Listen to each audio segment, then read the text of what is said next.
주요 이슈를 체크해보는 시간, 이슈 체크 오늘입니다. 그럼 먼저 첫 번째 이슈부터 보도록 하겠습니다. 화면 보시죠.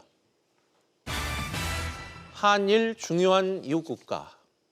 이낙연 국무총리가 오늘 오전 아베 신조 일본 총리와 만났습니다.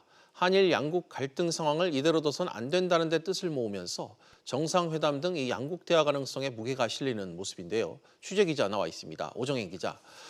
이 총리와 아베 총리 어떤 이야기를 오늘 나눴습니까? 네, 두 총리는 오늘 오전 11시 10분쯤부터 20여 분간 도쿄 총리 관저에서 회담했습니다. 지난해 10월 우리나라 대법원의 강제징용 배상 판결 이후 1년 만에 처음 열린 양국 고위급 회담입니다. 이 총리와 아베 총리는 양국은 중요한 이웃국가임을 강조했는데요.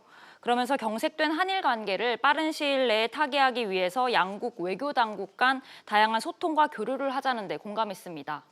네, 주요 현안들이 좀 아무래도 논의가 됐을 것 같은데 분위기가 어땠는지 좀 전해주시죠.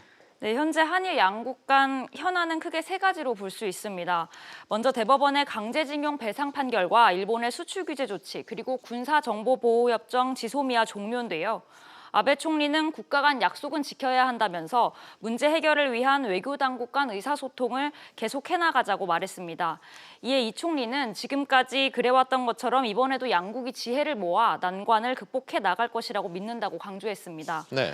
또 회담 이후 조세영 외교부 1차관은 의미 있는 의견을 나눴고 분위기가 그리 나쁜 편은 아니었다고 강조했는데요. 브리핑 내용 직접 들어보겠습니다.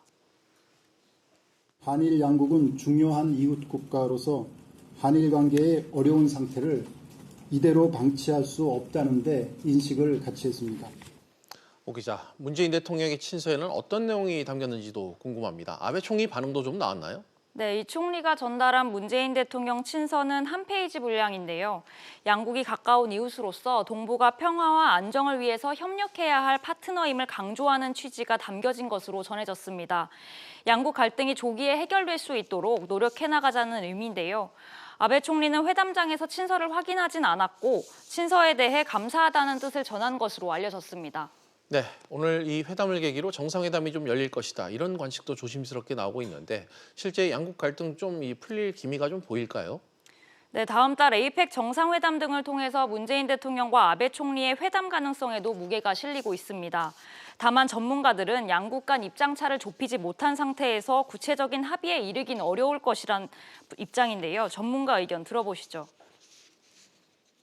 대화 촉진에 공감했다는 것은 의미가 있다고 봅니다. 아세안 플러스3에서는 한중일의 정상이 반드시 참석하기 때문에 그 사이에서 양자 회담은 충분히 가능성이 있습니다.